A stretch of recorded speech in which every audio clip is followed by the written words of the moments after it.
Halo MSCers, perkenalkan saya Dr. Arizal Novrianto Rahman, biasa dipanggil Dr. Rizal ya.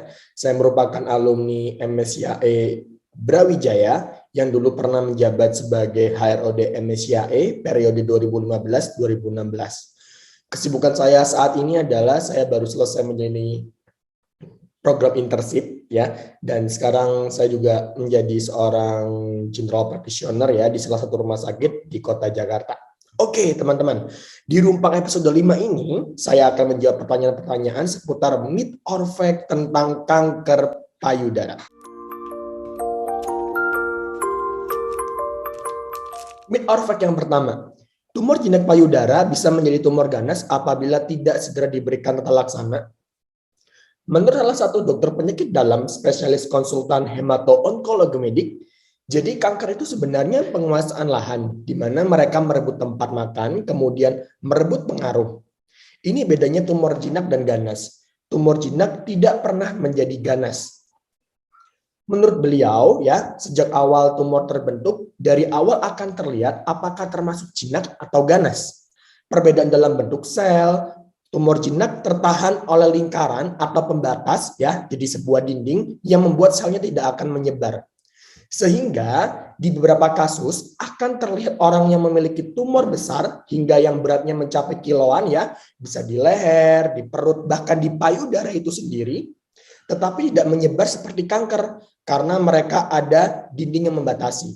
Nah, berbeda dengan tumor ganas nih teman-teman, ya, bentuk selnya memperlihatkan bagaimana mereka tidak dibatasi oleh sebuah dinding sehingga sangat sekali mudah menyebar, menginfeksi sel-sel lainnya. Itulah dikatakan ada kanker dengan penyebaran yang agresif atau sangat cepat.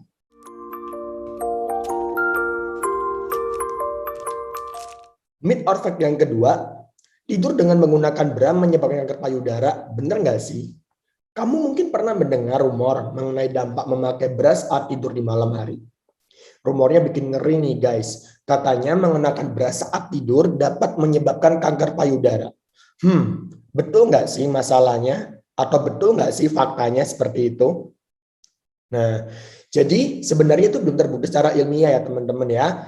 Kata ahli ya, rumor mengenai bra dan kanker payudara ini yang bikin resah kaum hawa pastinya ya, muncul dimulai saat penerbitan buku Dress to Kill ya pada tahun 95. Singkatnya, si penulis mengatakan kalau kebiasaan mengenakan bra setiap hari, bahkan saat tidur, ya, meningkatkan resiko kanker payudara. Alasannya, bra menekan sistem limfatik yang menjebak racun dalam tubuh. Namun teman-teman, di lain sisi tidak pernah ada penelitian ilmiah yang mengklaim hal tersebut. Ya. Jadi ada seorang profesor ya dari Breast Cancer Surgery Multidisciplinary Fellowship ya di Amerika ya. Beliau tuh melakukan riset ya dan ternyata belum ada bukti nih yang menyatakan kalau tidur dengan bra berbahaya. Bahkan kata beliau ya, cara atau waktu memakai bra pun tidak memiliki kaitannya dengan kanker payudara itu sendiri. Nah, teman-teman, meski mengenakan bra saat tidur tidak berbahaya, tapi bagi kalian-kalian para kaum hawa yang tetap ingin mengenakannya, disarankan untuk memakai bra yang lembut tanpa kawat, ya, karena bra yang terlalu ketat bisa membuat payudara iritas dan membuat tidur jadi tidak nyaman. Myth or fact yang berikutnya nih, kanker payudara apa hanya bisa menyerang wanita saja? Kanker payudara ternyata juga bisa menyerang pria loh. Kok bisa? Nah, di sini akan aku menjelaskan ya alasannya kenapa. Nah, jadi meskipun seorang pria tidak memiliki payudara seperti wanita nih teman-teman ya, tetapi pria tetap memiliki jaringan payudara yang bertumbuh selama masa pubertas. Hanya saja nih teman-teman, perkembangan jaringan ini pada pria tidak sebanyak wanita. Nah, kanker payudara pada pria lebih sering dialami oleh pria yang lanjut usia, yaitu sekitar usia 60-70 tahun. Dan meski demikian ya, tidak menutup kemungkinan kanker payudara pada pria juga bisa terjadi di usia muda. Jadi dilihat dari faktor risikonya nih teman-teman ya. Faktor risikonya apa saja? Yang pertama ya, mungkin ada anggota yang memiliki kanker payudara sebelumnya ya. Terus pernah terkena paparan radiasi pada bagian dada, mengalami ginekomasti ya atau pembesaran payudara akibat hormon atau obat perawatan atau akibat infeksi ya. Terus mengonsumsi asupan estrogen, pecandu alkohol ya, mengidap penyakit hati yang parah atau mungkin bahasa kedokteran sirosis ya, dan terjadi mutasi-mutasi atau kelainan genetik ya.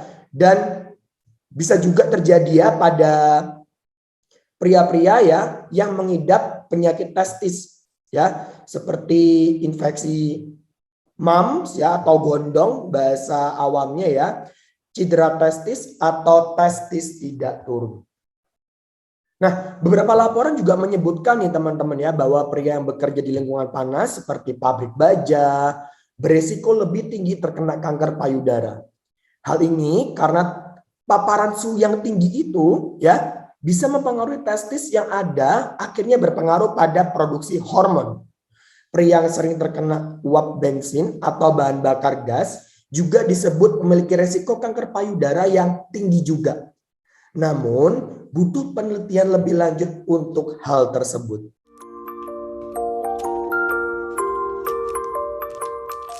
Myth or fact berikutnya, kanker payudara bisa diturunkan kepada anak dan mengganggu proses kehamilan ya. Jadi sebenarnya tidak ada alasan nih teman-teman ya, kenapa para pengidap kanker payudara tidak bisa hamil ya. Kecuali memang mengalami kerusakan sistem reproduksi. Ya, tapi namun sebaiknya memang pasien-pasien dengan pengidap kanker ya tidak hanya payudara saja ya, harus memulihkan dulu kesehatannya agar bisa hamil dengan sehat. Ya. Jadi berapa lama tuh? Biasanya pasien kanker disarankan untuk menunggu setidaknya kurang lebih 6 bulan setelah perawatan kemoterapi selesai. Nah, kenapa? Karena hal ini dikarenakan ya efek dari penyinaran yang dilakukan saat kemo bisa berdampak buruk nih teman-teman bagi kesehatan tubuh dan mengakibatkan kerusakan genetik kehamilan. Jadi untuk semua kanker sebenarnya penyakit fatal ya dan tubuh mengalami banyak trauma setelah perawatan ya. Jadi pasti itu akan menurunkan sistem kesehatan dari pengidap. Ya, jika ingin segera hamil ya, jadi saran dari dokter kandungan ya, selalu untuk mengontrol ya kandungannya ya dan mengkonsultasikan program kehamilannya kepada dokter kandungan ya. Tanyakan kepada beliau-beliau ya para ahli itu bagaimana kondisi tubuh pengidap dan apakah sudah siap untuk hamil. Lalu apakah bayi bisa normal ya? Setelah selamat dari kanker, pengidap mungkin lebih beresiko memiliki bayi dengan cacat genetik. Namun, jika memang pengidap tersebut pernah mengalami jenis kanker, terutama kanker payudara, keturunan mereka ya tentu akan mengalami nasib yang sama. Kenapa? Karena gen ini akan diturunkan. Ya, jadi tidak selalu muncul, tetapi gennya itu ada seperti itu.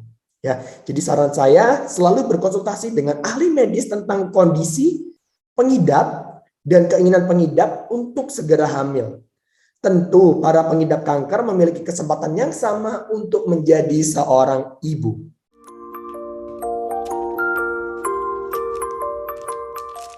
Myth or fact berikutnya, ukuran payudara besar dapat meningkatkan kemungkinan terjadinya kanker payudara. Menurut beberapa ahli, ya belum ada penelitian yang membuktikan bahwa adanya hubungan antara ukuran payudara dengan terjadinya kanker payudara. Sehingga bisa disimpulkan untuk saat ini belum ada hubungan ya antara ukuran payudara besar dengan terjadinya resiko kanker payudara itu sendiri.